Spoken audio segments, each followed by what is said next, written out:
السلام عليكم ورحمة الله وبركاته. كيفكم يا جماعة؟ يا رب تكونوا بخير وصحة وسعادة وسلامة. النهاردة كان في مباراة الأهلي وسموحة. مباراة روعة روعة روعة. يعني 3-1. يعني مباراة زي النسكافيه 3-1. مباراة اتمرنت تمرينة يعني قبل ماتش الزمالك وفزت ب3. ماشي. هي مش هي 20-1 وفزت ب3. ماشي. 3-0. تمام. و3-1 قصدي وفزت بكهربا. ماشي. كهربا لعب وعمل مباراة أروع ما تتخيل. يعني كهربا عمل مباراة أروع ما تتخيل. و... ومحمد الضو اللاعب التونسي الجديد برضو. ومروان عطية برضو لعب. و... وخالد. الناس الجديدة كلها لعبت وعملوا مباراة كويسة. يعني مباراة. يعني أنا بشكرك يا هادي سليمان، المهدي سليمان ولا اسمه الهادي سليمان ولا هاني سليمان ده. والله أنا بشكره شكرا يعني. قال للأهلي اعمل بروفا لماتش الزمالك. يعني اداك الماتش من أول 10 دقايق. والحمد لله. أنا توقعت النتيجة مع أصحابي وقلت لهم الاهلي هيفوز 3 ايه بقى الله اعلم. 3-1، 3-0، 3-2.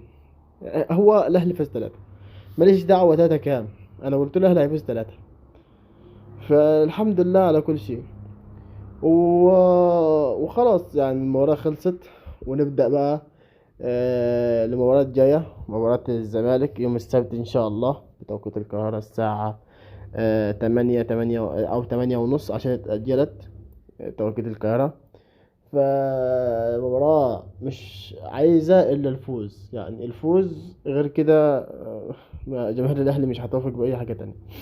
وبعدين أنت كسبت الكهرباء وكسبت محمد الضو وكسبت ناس كتير. ومحمد هاني لعب ورجع تاني لمستواه. يعني أنا الوحيد اللي أنا مستغرب له محمد هاني. يعني يا محمد يا هاني أنت بتشوف كأس العالم للأندية يعني بتبقى عايز تاكل النجيل أكل. يعني أنت يا محمد يا هاني يا عم انا مش عايز اللي منك إلا الوضع ده على طول. ده انك شغال كده على طول. اعمل مستواك اللي انت تقدر عليه. اللي انت تقدر عليه. مش اللي هو ماتش ماتش لا. فيا محمد يعني ارجع لمستواك عشان مكانك ما يروحش تاني. واكرم راجع. اكرم توفيق راجع ومروان عطية عمل مباراة. يعني لعب. يعني مروان عطية مش مستني اللي هو ايه ياخد يد عن الفريق. يعني هو لعب وممكن يلعب الماتش الجاي من بدايته. لو حمدي فتحي فيه إصابة ولا شيء مروان عطية يقدر يلعب. فالحمد لله بفوزنا ب3.